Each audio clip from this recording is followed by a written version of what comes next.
Hello, I'm your host, Aya Saleh, and today we will discuss the use of drones in civilian life. The use of commercial drones is a fast-growing area that is revolutionizing various industries. Drones are being used in everything from recreation to professional photography to real-time deliveries, among many other applications. From providing last-mile delivery to end users, as planned by companies like Google, Chipotle, and Amazon, to an array of other areas such as boosting crop yields, verifying insurance claims, and assisting in filmmaking. The fall in the price of drone technology has enabled both hobbyists and industry to enjoy what the technology has to offer. And to learn more about this, we have a wonderful guest panel. Peter Newman is a hobbyist.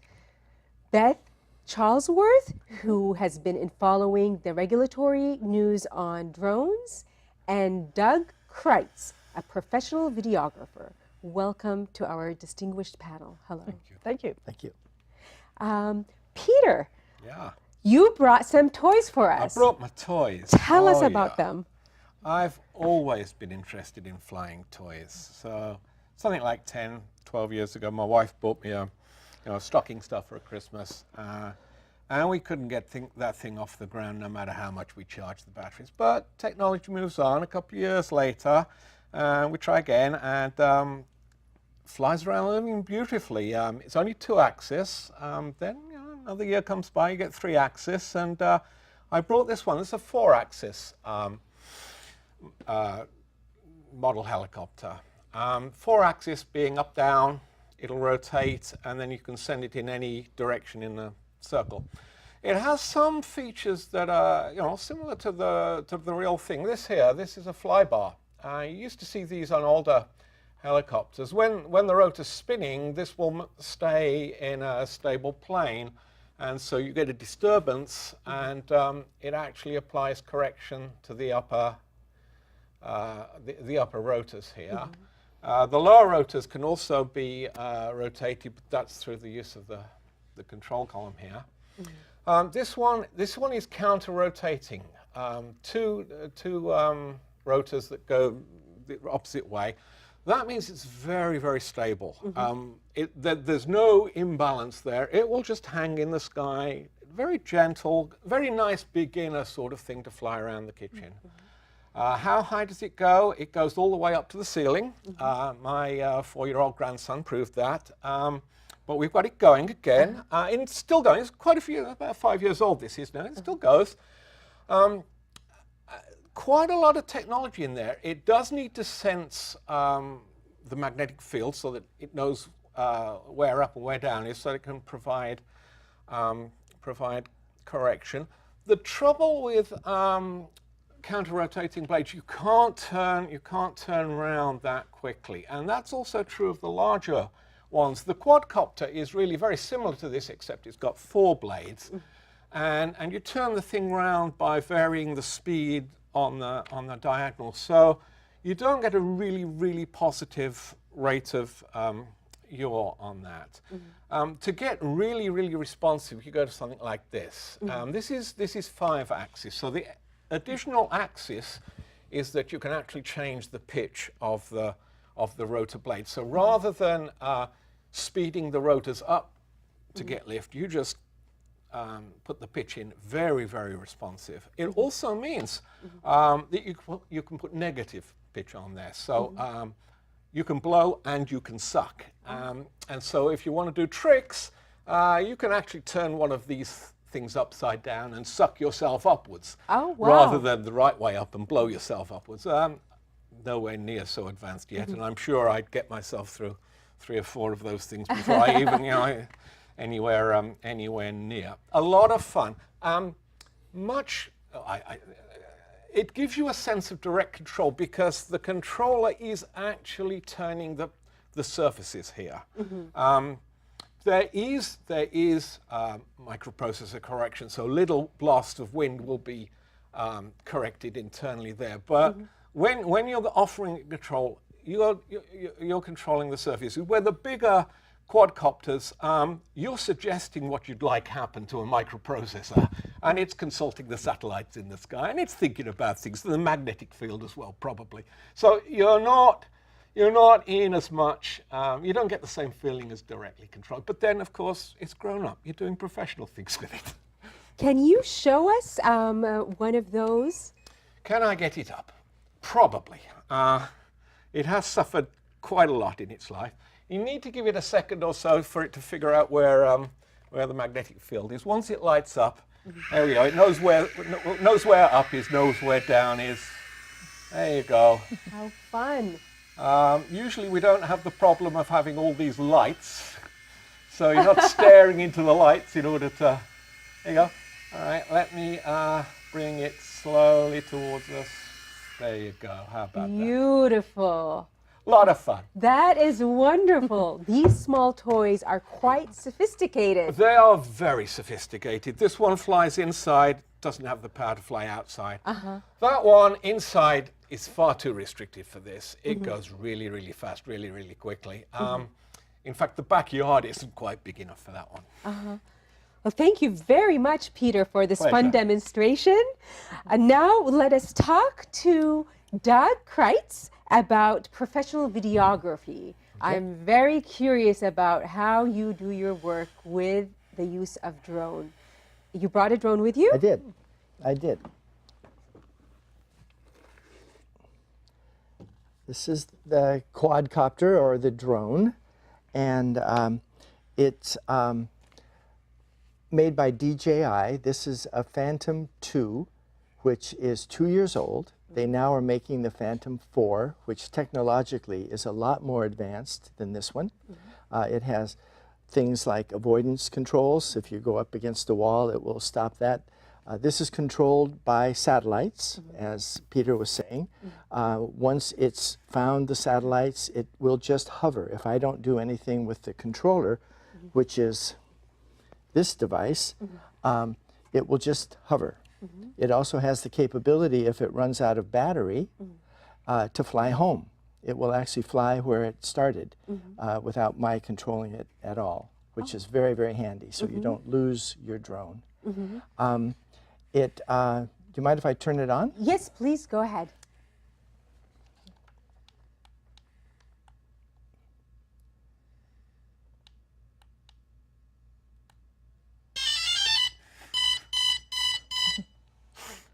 And the first thing that's happening here, if you look underneath, is the gimbal with the GoPro camera is setting itself up and getting tested. So you'll notice that as this quadcopter turns, the gimbal stabilizes the camera.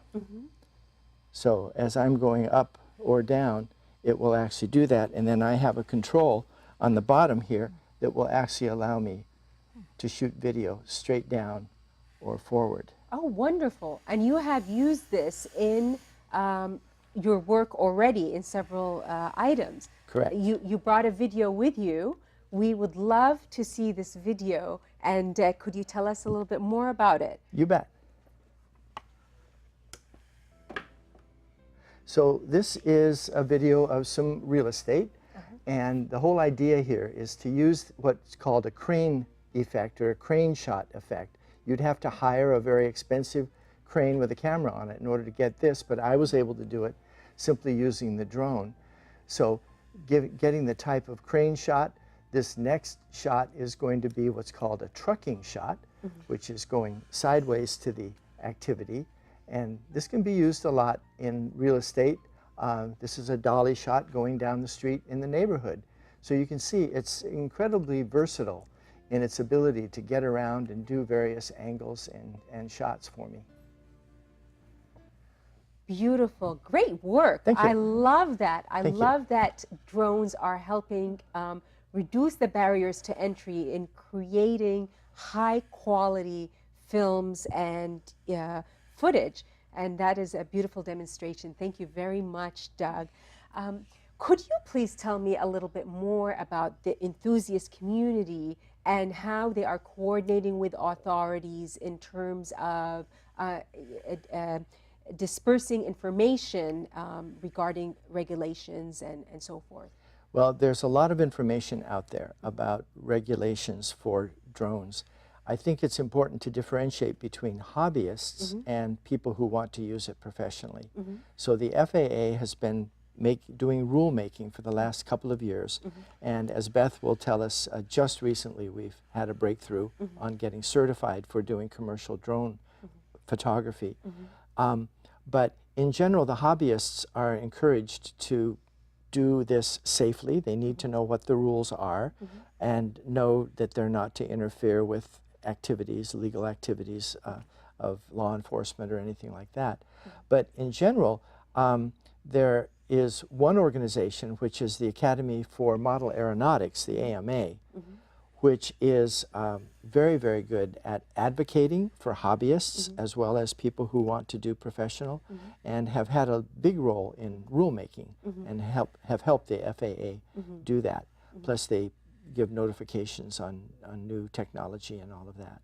So it's great for hobbyists, but there are so many websites out there. There are other organizations that are fantastic for this type of thing. So yes, so an example, as I understand, is if a head of state is landing in an area, it's important for hobbyists as well, of course, as commercial users to keep abreast on who's arriving, because there are times when the use of drones is requested to be stopped. Is that correct? Correct.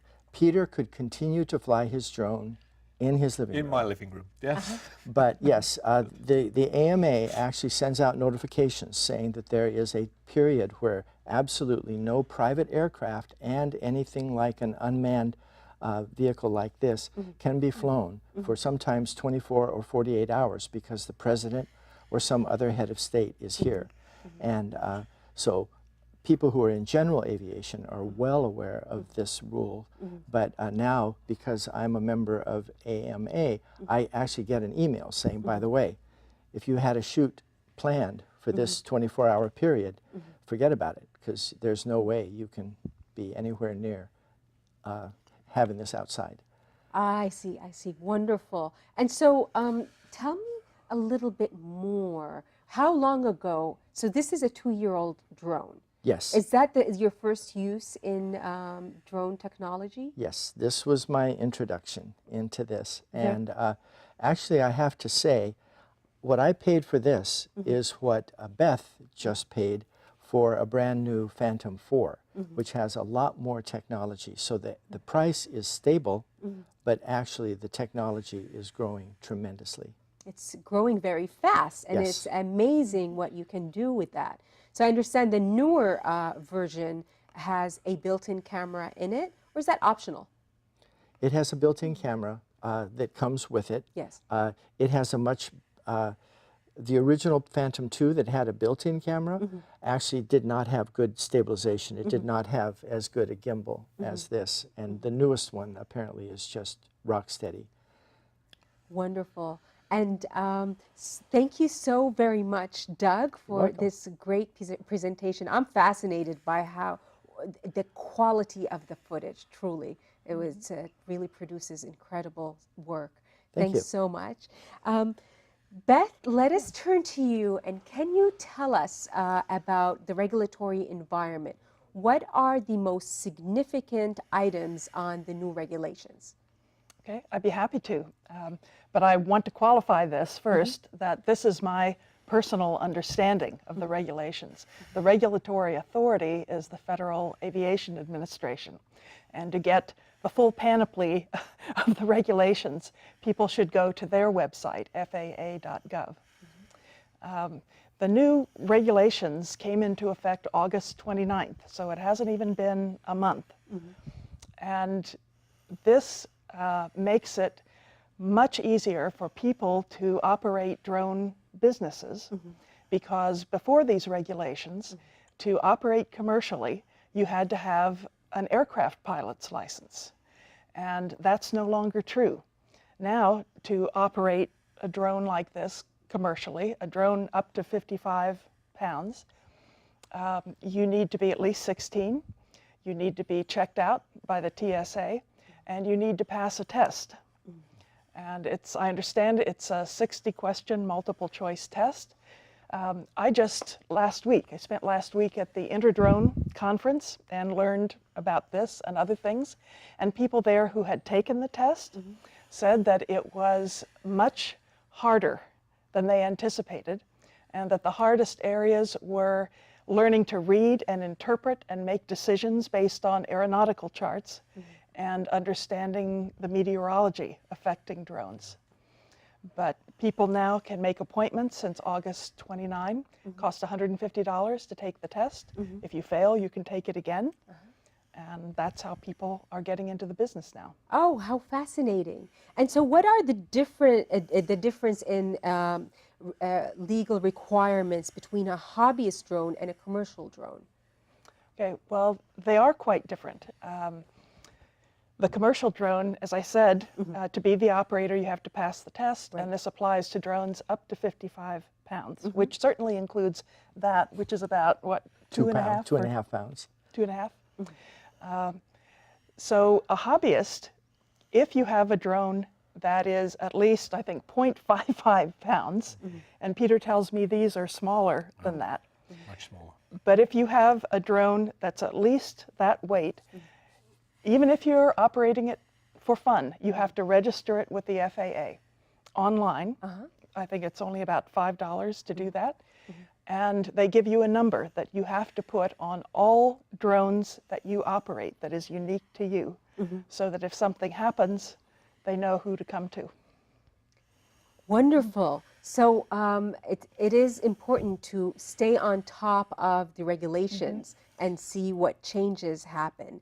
And this is brings us to the area where there is discrepancy between federal law from the Federal Aviation Agency Administration and the local authorities. Could you tell us a little bit more about this discrepancy and what is happening there? I can tell you some of that because it's an ongoing source of litigation right now. The Federal Aviation Administration has the position that it always has and still does have authority over the nation's airspace, and therefore all authority over drone operation. Nevertheless, localities and some states have passed their own laws. For example, at the conference I was told that Nevada passed a law that you could not operate a drone under 250 feet. The FAA says without a specific waiver, you can't operate it over 400 feet. So in Nevada, you only have this band of possible operation, which is unique to that state. But again, I understand this is being litigated in many areas.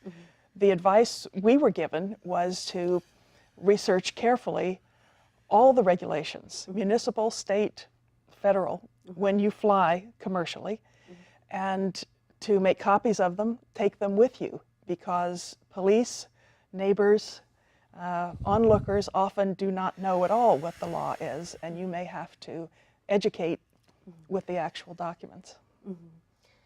This is very interesting, and it takes us to an area where striking a balance between safety and innovative use of drones is can be very tricky and challenging. Can you give us an example of where that is happening and how to manage it?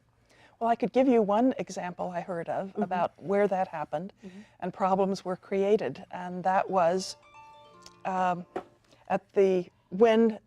the Nepalese earthquake occurred, that people with good intentions came from all over the world and brought their drones and wanted to use them for search and rescue, for surveying damaged buildings, so that there were just dozens of drones in the sky at any particular location interfering with the rescue efforts. There's an NGO which was given the responsibility of coordinating this and bringing down the unofficial drones that were a problem flying, and they're now working with the Nepalese government to create a way for the Nepalese government to take over that function. This is really great that there is coordination efforts, and I am very curious about the additional ways that drones are being used. So they're being used for rescue efforts, but what are the most significant ways that drones are used commercially at this point in time? Okay. My understanding is that the single largest market segment by revenue is not video and cinematography, it's agriculture. It's called precision agriculture. And farmers are hiring drone operators, or many even have drones themselves to survey their fields and see what needs water, less water, more fertilizer, less fertilizer. I even learned that in Australia, farmers are using facial recognition software on their farm animals to inventory them. So that's the biggest section right now, but the fastest growing market segment, and the number 2 in size, I was told, is real estate. And that's similar what Doug has been doing to help realtors market properties by taking attractive drone video of them. That also includes things like golf course maintenance. And then the third largest segment, I was told, is construction. So that before a large building is built, a drone can be sent out to survey the property from above and create a 3D model of the land. So elevation is known. Look for anomalies that haven't been found so far. And then as construction progresses, there are regular drone overflights to make sure everything is happening according to plan. And so how do you see the growth in this market commercially? I mean, it's growing so fast. There are projections that the local market is going to grow up to, $20 billion industry in just a handful of years. What other ways are drones being used? There are hundreds of other right. ways. I mentioned wildlife management Yes. and search and rescue, utilities. I spoke with a woman who's an engineer who was, within the past couple of years, selected by a large Midwestern utility to start up a drone department. And they are now surveying power lines, power poles by drone. How fascinating. Which is much cheaper and generally safer than having a human being do it. Yes. Similarly, oil companies surveying oil pipelines. That's happening. And of course, law enforcement, sometimes emergency relief if there's a flood, Yes. to send drones up and map where the flood actually is and where resources need to be dedicated. This is beautiful. I'm very excited about how technology is going to improve all our lives, and it's just a fascinating area to follow, and I'm sure as enthusiasts and practitioners you are following it very closely. Is there anything any of you might like to add? Well, I have one thing, and that is anyone who's thinking of buying a drone like this, practice a lot in an empty field, away from people. Yes. Because it does take a certain amount, even as a hobbyist, to get control over this. And you shouldn't be starting it up in your backyard.